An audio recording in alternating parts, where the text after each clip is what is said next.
Hi friends, നമുക്കിന്ന് കോവയ്ക്ക മെഴുക്കുവരട്ടി വെക്കാം. അപ്പോൾ അതിനായിട്ട് ഞാൻ കോവയ്ക്കൊക്കെ നല്ലപോലെ അരിഞ്ഞെടുത്തിട്ടുണ്ട്. കഴുകി എടുത്തുകൊണ്ട് വന്നിട്ട് അരിഞ്ഞെടുത്തേക്കുവാണ്. 2-3 കോവയ്ക്ക പഴുത്തതായിരുന്നേ. അപ്പം നണ്ടുണ്ട് ഇതേ ഒരു കനത്തിൽ ഞാൻ വട്ടത്തിൽ അരിഞ്ഞെടുത്തേക്കുവാണ്. നമുക്ക് മെഴുക്കുവരട്ടി വെക്കാം. കോവയ്ക്ക മെഴുക്കുവരട്ടി ഉണ്ടാക്കാനായിട്ട് ഞാനൊരു പാനിലേക്ക് വെളിച്ചെണ്ണ ഒഴിച്ചു കൊടുത്തിട്ടുണ്ട്. വെളിച്ചെണ്ണയൊക്കെ ഒന്ന് ചൂടായി വരുമ്പോൾ നമുക്ക് കടുക് ഇട്ട് കൊടുക്കാം. കടുകൊക്കെ ഒന്ന് പൊട്ടിത്തുടങ്ങുമ്പോൾ അല്പം കറിവേപ്പില ഇട്ട് കൊടുക്കാം.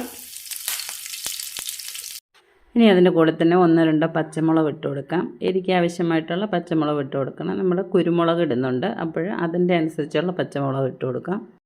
ഇനി നമുക്ക് വേണ്ടുന്നത് ചെറിയ ഉള്ളിയാണ്. അത് 6-7 എണ്ണം നമുക്കൊന്ന് അരിഞ്ഞ് അതിൻ്റെ കൂടെ ഇട്ട് നല്ലപോലെ ഒന്ന് വഴറ്റിയെടുക്കാം.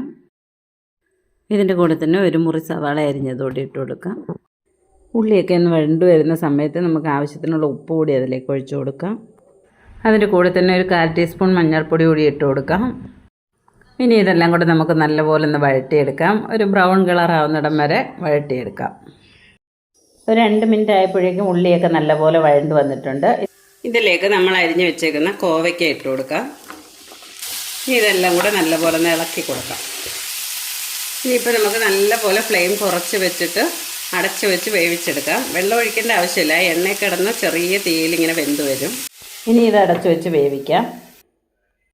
ഒരു 2 മിനിറ്റ് ഒന്ന് വെന്ത് കഴിയുമ്പോഴേക്കും നമുക്ക് അടപ്പ് തുറന്ന് ഒന്നുകൂടെ ഇളക്കി വെക്കാം.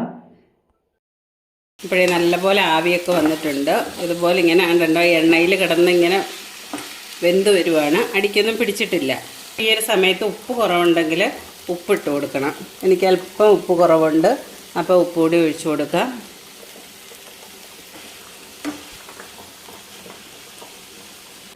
അപ്പോൾ 2-3 വട്ടം ഇതുപോലെ തുറന്നിട്ട് ഇളക്കി കൊടുത്ത് ഇങ്ങനെ അടച്ചു വെക്കുമ്പോഴത്തേനും നല്ലപോലെ വെന്ത് വരും.